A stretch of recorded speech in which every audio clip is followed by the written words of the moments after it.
ഏറ്റവും കൂടുതൽ ഭക്ഷണം കഴിക്കുന്ന മാസം ഏതാന്ന് വെച്ചാൽ ഒന്ന് പറയും മനുഷ്യന്മാരെ, ഏതാ ഏറ്റവും കൂടുതൽ ഭക്ഷണം കഴിക്കുന്ന മാസം എന്താ വെച്ചാൽ റമദാൻ. ഏറ്റവും നല്ല ഭക്ഷണം കഴിക്കുന്ന മാസം ഏതാന്ന് വെച്ചാൽ റമദാനാണ്. പകല് കുറച്ചു നേരം പട്ടിണി കിടന്നാൽ അതിന് പകരം വീട്ടുന്നത് പോലെയാണ് പലരും രാത്രിയിൽ. ഭയങ്കര ഇപ്പൊ ചെന്ന് തൂക്കി നോക്കിയാൽ ഒരു 65 കിലോ ഉണ്ടെങ്കിൽ റമദാൻ കഴിഞ്ഞിട്ട് ചെന്ന് തൂക്കി നോക്കിയാൽ പലരും എന്ത് ചെയ്യും? കിലോ കൂടും. കാരണം അത്രയും നല്ല ഫുഡ് കഴിക്കുന്ന വേറൊരു മാസമല്ല. ഇമാം ഗസ്സാലി തങ്ങൾ ഇഹ്യയിൽ പറയുന്നുണ്ട്, റമളാൻ അല്ലാത്ത മാസത്തിൽ രാത്രിയിൽ ആളുകൾ കഴിക്കുന്ന ഒരു ഭക്ഷണത്തിനൊരു അളവുണ്ടല്ലോ, ആ അളവിനേക്കാൾ കൂടുതൽ റമളാനിൽ ഒരാൾ ഭക്ഷണം കഴിക്കുകയാണെങ്കിൽ നോമ്പിനൊരു ലക്ഷ്യമുണ്ട്, ആ ലക്ഷ്യം നേടിയെടുക്കാൻ കഴിയൂല.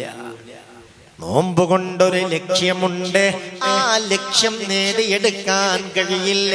രാത്രിയിലുള്ള ഭക്ഷണം പരിധിക്കപ്പുറം വർദ്ധിപ്പിച്ചാൽ എന്താണ് നോമ്പിന്റെ ലക്ഷ്യം? സഹോദരാ സഹോദരി, ലഅല്ലക്കും തത്തഖൂൻ, അത് ഭക്ഷ്യക്ഷാമം പരിഹരിക്കാനുള്ളതല്ല, അത് നിങ്ങളെ മുത്തഖീങ്ങളാക്കി മാറ്റാനുള്ളതാണ്.